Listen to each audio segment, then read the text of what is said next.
Traditionally speaking, urban parks and green spaces are often viewed as assets to American city neighborhoods, providing places to relax, breathe fresh air, and the escape of dense urban surroundings, especially in such a culture constantly surrounded by the hustle and bustle.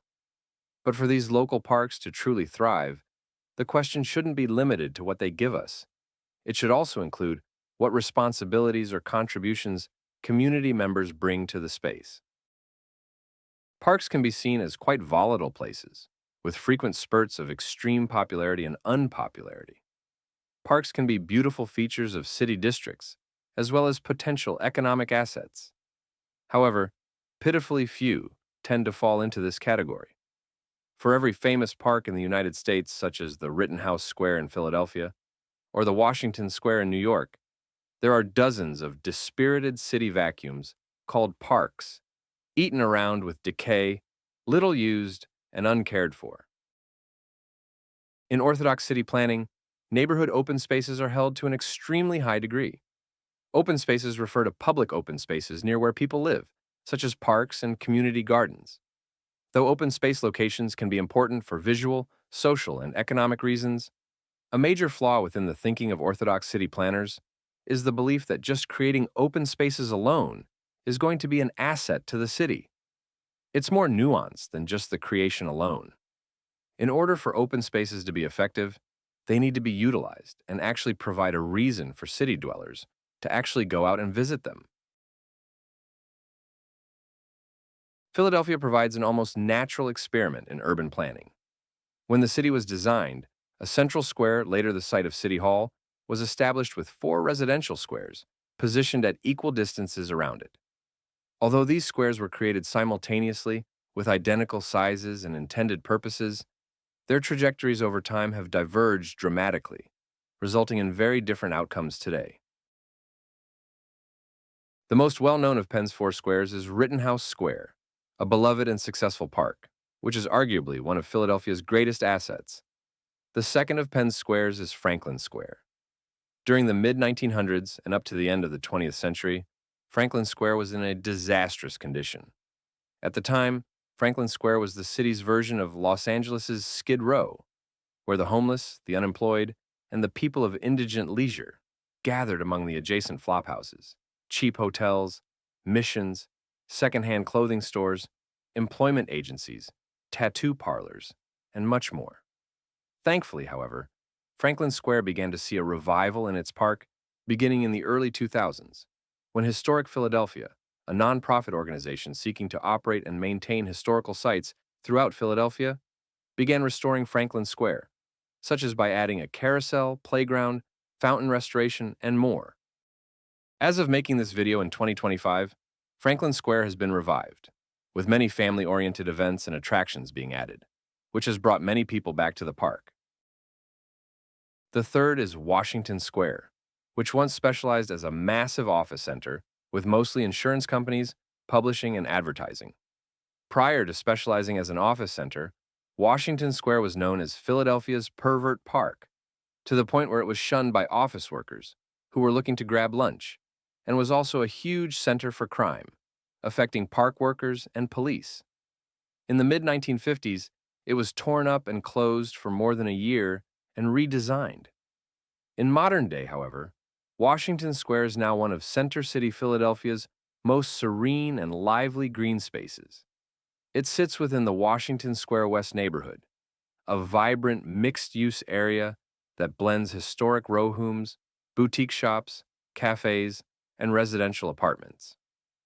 The park itself is beautifully maintained, shaded by towering old trees, and filled with benches, walkers, readers, and picnickers. The atmosphere feels quieter and more contemplative than Rittenhouse Square's bustle, but far more welcoming and active than it was in mid-century decades. The fourth of Penn's squares has been whittled to a small traffic area called Logan Circle, an example of beautiful city planning. The circle is adorned with a great soaring fountain and beautifully maintained planning, although it is discouraging to reach on foot, and is mainly an elegant amenity for those speeding by. It gets a trickle of popularity on fine days. Though today all of Penn's squares stand as great successes, Their histories remind us that simply creating open space is never enough. It must be sustained, cared for, and woven into the life of the city around it. Cities are thoroughly physical places. In order to understand their behavior, we can learn a lot by observing what is occurring tangibly and physically. Apart from what occurs tangibly and physically within parks, are the population groups that often occupy the park at certain times based on their features and what they have to offer. Let's take a look at this phenomenon by continuing off the example of Penn's squares. For this example, it's important to bear in mind that we'll be using the time period of the mid-20th century and what these squares had to offer and what population groups they had during this time, as the principle remains the same, even until this very day. Joseph Guess, a Philadelphia newspaperman at the time of the mid-20th century, had a particular description of Rittenhouse Square's population. In the mornings, Joseph described early morning walkers who lived beside the park, taking morning strolls around, who are then followed up by residents who cross the park on their way to work outside of the district. From there, come people from outside the district, who cross the park on their way to work within the neighborhood. After those groups have left, many errand runners pass by, with many lingering. Coming along as well are mid-morning mothers and their small children, along with an increasing number of shoppers. Before noon, the mothers and their kids will have mostly left, with most park occupants consisting of employees on their lunch break or other residents entering the park to eat lunch at the art club or other restaurants around. In the afternoon, mothers and children show up again, shoppers are packed, and with school now letting out around this time, many school kids eventually start to show up as well.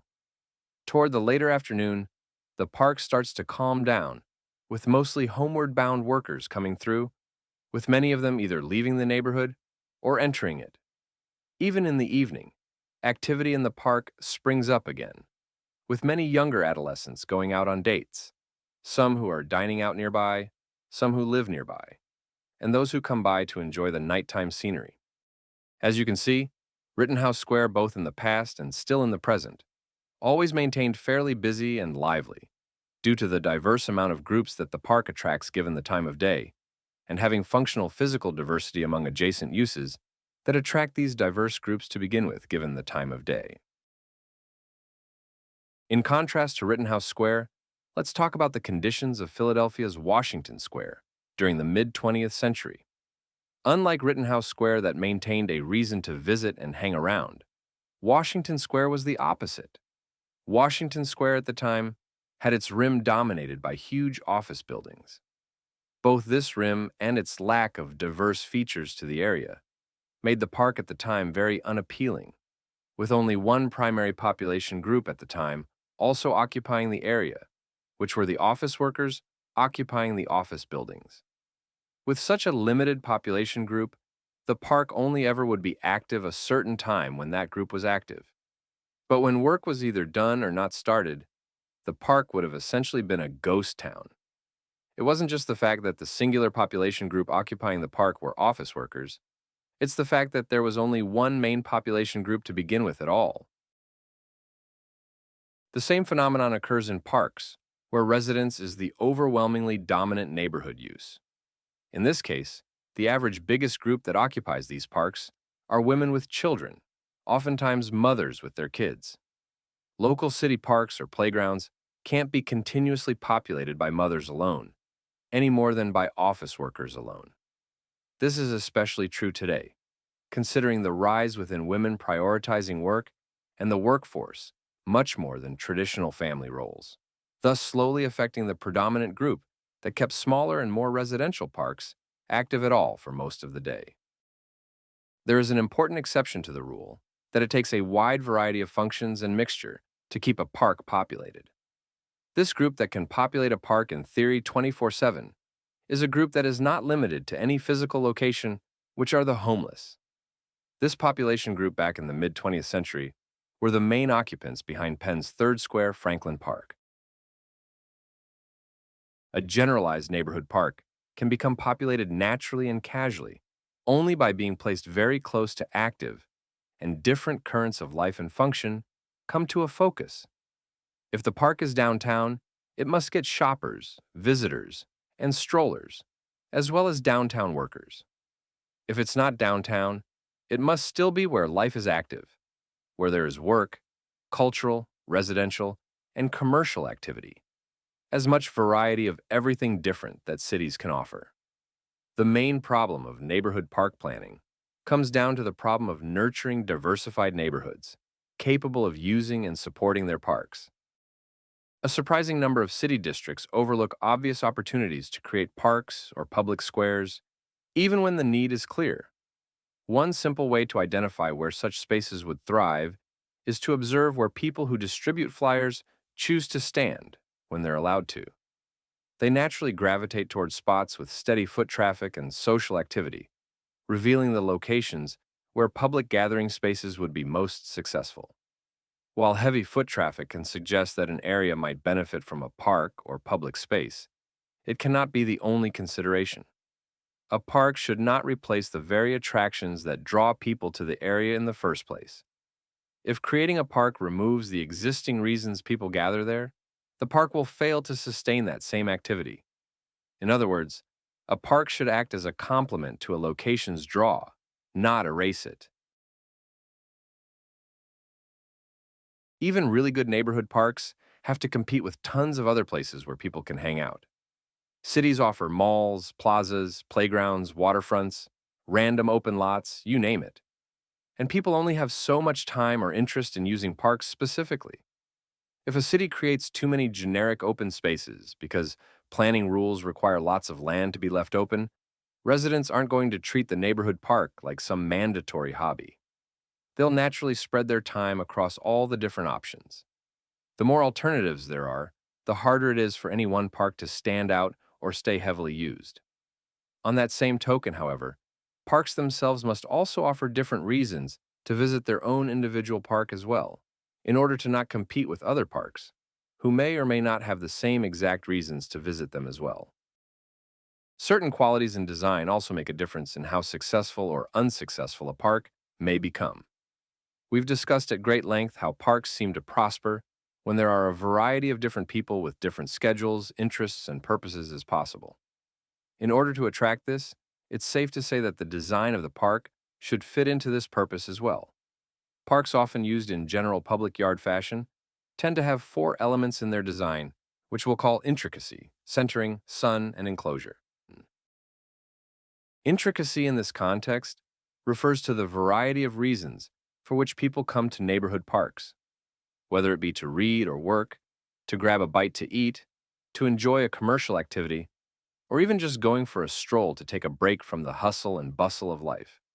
We all need reasons to go somewhere, and the park needs to provide these reasons for a variety of different experiences.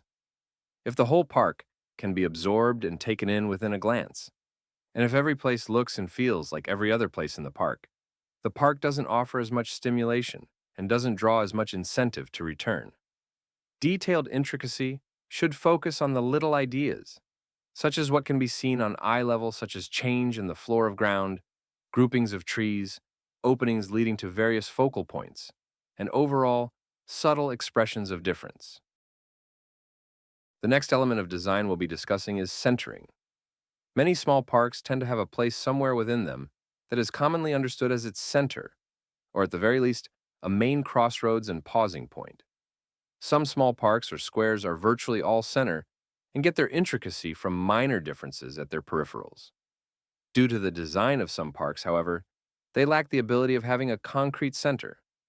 Take, for example, New York's Sarah Delano Roosevelt Park. Sarah Delano has the design of a long strip park, with 4 identical brick recreation barracks stamped along it at intervals. The design makes it so that the more park users move back and forth, the more they are in the same place. It may sound silly, but the concrete center of a park can truly bring lots of life to a park. Take, for example, New York's Washington Square, which has its center as its fountain basin. The basin is dry most of the year, but is bordered with 4 steps ascending to a stone coping that forms an outer rim a few above ground level. This creates a stepping stone circular theater in the ground, and the environment around it treats it as such. Many park users surround this theater in the ground like a party, with many guitar players, singers, crowds of darting children, impromptu dancers, sunbathers, tourists, photographers, and so many more types of users bringing life around. The next design element to consider is sunlight. Sun exposure plays a key role in how people experience a park. Shade is welcome during the summer, but sunlight should still reach key areas. When a tall building blocks the sun from the park's southern side, it can greatly diminish its liveliness. While it's important that nearby structures don't obstruct sunlight if the goal is to promote active use, having buildings surrounding the park remains essential to its overall design. Which leads us to our final design element, which is to enclose the area. Cities are full of generalized parks that can hardly justify their existence, even if their surrounding district area is more enlivened. As you can tell from the video by now, many parks are quite unfitted, whether that be for one or a variety of factors, such as location size or shape, to publicly be servable consistently throughout the day. That begins to beg the question, what exactly can we do with them, to at least be useful in some shape or form? Let's take, for example, a park size. Some of these parks, if sufficiently small, can simply use a purpose by just visually keeping its appeal. San Francisco, for example, makes use of this idea quite well. A tiny triangular street intersection leftover, which in most cities would either be flattened into asphalt or else have a hedge, a few benches, and be a dusty non-entity. In San Francisco is a fenced miniature world of its own, a deep, cool world of water and exotic forest, populated by the birds that have been attracted. Though these forms of parks don't serve many of the functions we've discussed previously, they certainly do provide the function of a pretty visualization. It also doesn't matter that these parks only provide the functionality of visualization, because due to their shortage of land, these parks at least provide some form of beneficiary, given their limited circumstances. An issue many parks have is the location in which they are created. Many parks are located precisely where people do not pass by, and likely never will. A city park in this situation with good terrain is metaphorically the same as a large store in a bad economic location. If such a store can be rescued and justified, it will be by dint of heavy concentration on what merchants call demand goods, instead of reliance on more impulsive sales. This begs this question of how exactly does the park contain demand goods? What exactly about these problematic parks still can draw out users regardless of its issues? Well, that answer simply looks at certain aspects of the park that may be unique. Let's take, for example, a hypothetical neighborhood park that looks run down and out of life. This park certainly lacks those metaphorical impulsive sales, since from an outside point of view, there's no draw to make a person feel attracted to going in. But what if I also told you that despite this park being run down visually, it does contain a pool area, and there's not many of those in the hypothetical neighborhood? At that point, you now have a potential demand that will draw out users to the park, despite the other negative aspects. We've talked at quite a great length regarding this topic, so I'd like to end off the video with these parting thoughts. City parks are not abstractions or automatic repositories of virtue or uplift, any more than sidewalks are abstractions. They mean nothing divorced from their practical and tangible uses, given the circumstances in which they are currently under. With that said, we also do think it's important to bear in mind the amount of observational notes that urban sociologists have made in regards to how parks can really succeed, or how at least some can serve more of a purpose. That way, if construction of a park can be made in modern day, they have quite a key amount of points and purposes they can create, given the right allocation of money, care, and planning. Generalized parks can and do add great attraction to neighborhoods that people find attractive for a great variety of other uses. They further depress neighborhoods that people find unattractive for a wide variety of other uses, for they exaggerate the dullness and the emptiness. The more successfully a city mingles everyday diversity of uses and users in its everyday streets, the more successfully, casually, and economically its people thereby enliven and support well-located parks that can thus give back grace and delight to their neighborhoods instead of vacuity. Before ending off this video, I'd like to give credit for the source material used for this video, which was the book called The Death and Life of Great American Cities by the author Jane Jacobs. If you enjoyed this video, please make sure to leave a like and subscribe if you are interested in more sociology content. And with all that being said, thank you so much for watching.